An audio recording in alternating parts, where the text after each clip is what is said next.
Pas le temps pour la fête de la musique, à peine le temps pour la fête des pères, le récap du week-end c'est parti. Et on commence du côté du Rhône-Alpes pour le 35e rallye des bornes avec pas moins de 140 engagés au départ pour 10 spéciales au programme de ce rallye. Un rallye qui s'ouvrira le vendredi soir avec deux petites spéciales avec une boucle de 15 km pour se mettre en jambes et établir le reclassement avant la grosse journée du samedi. En tête, à l'issue de cette première soirée, Beauchâté qui mène la danse avec sa Hyundai face à Pélier et son Alpine, le ton est donné pour le lendemain.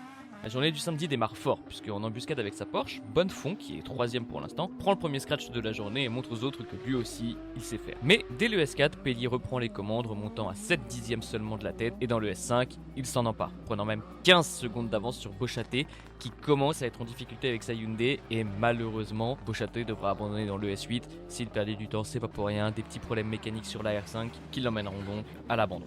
Tout le monde monte donc d'une place à deux spéciales de la fin, faisant les affaires de Patrice Bonnefond, désormais second, et d'Alexandre Bastard, bon troisième, qui hérite d'un podium qu'il n'aurait peut-être pas imaginé en début de journée. Pélier et son Alpine s'empareront donc de la plus haute marche du podium de ce rallye, et c'est bien mérité.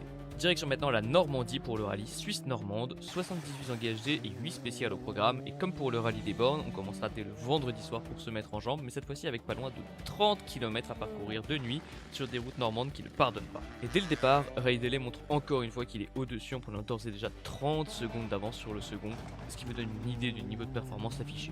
La bataille ne va donc pas se faire pour la gagne, mais plutôt pour la deuxième et troisième place, puisque Despois, Chauffret et Maillet ne se tiennent qu'en 4 secondes 6 après la première boucle, donc la journée du samedi va être chargée. Forcément, au fur et à mesure des spéciales, Thomas Chauffret se fera distancer, puisqu'il n'a qu'une Peugeot 208 Rallye 4, alors qu'en face de lui on a une Alpine A110 et une Citroën C3. Il a beau avoir un sacré coup de volant, malheureusement parfois, ça ne fait pas tout.